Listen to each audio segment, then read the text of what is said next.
at National Cereals and Produce Board depots for regions that planned in this season, including central Kenya, eastern and western parts of the country.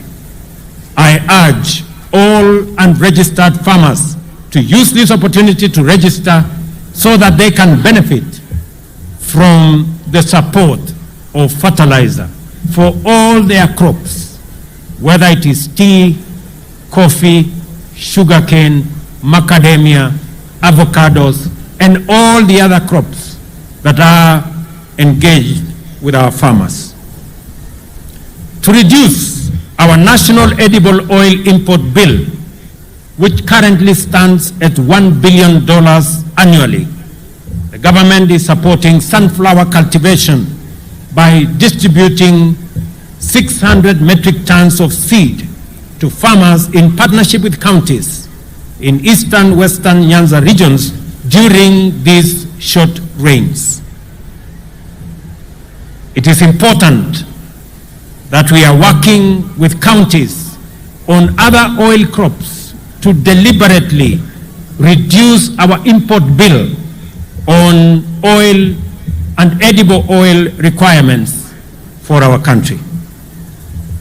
When we came into office in September last year, only 320 government services were available online. Today, there are more than 13,000 services, and we expect to onboard all services by the end of this year. This has increased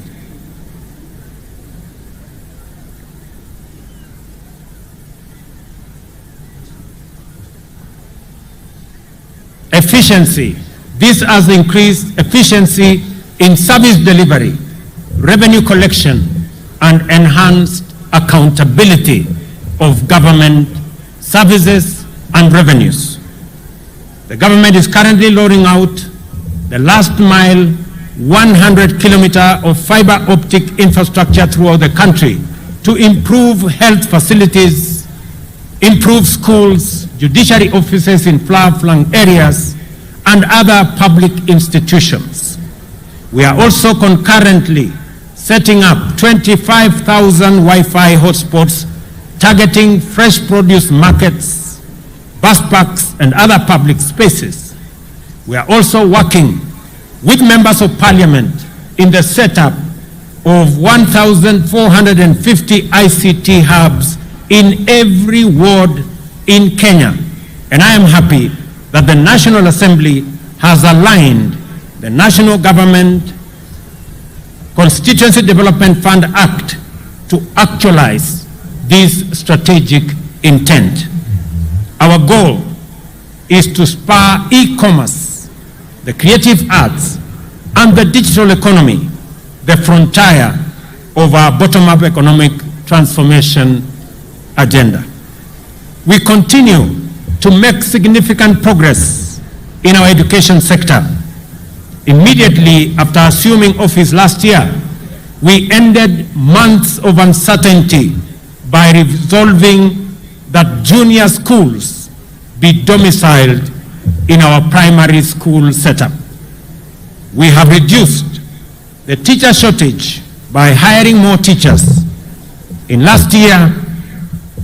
last 1 year, the Teacher Service Commission has recruited 56,000 teachers, which is half of the required number or half of the shortage that we have.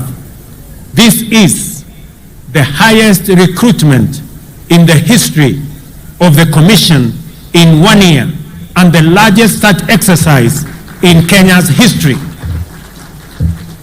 We intend to close the gap on teacher shortage in the coming 2 years.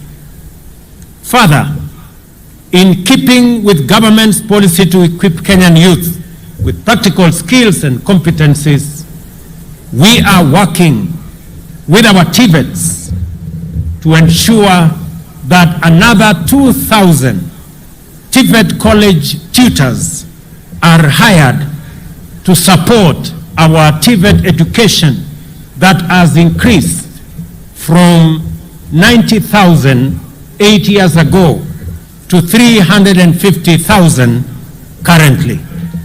I am also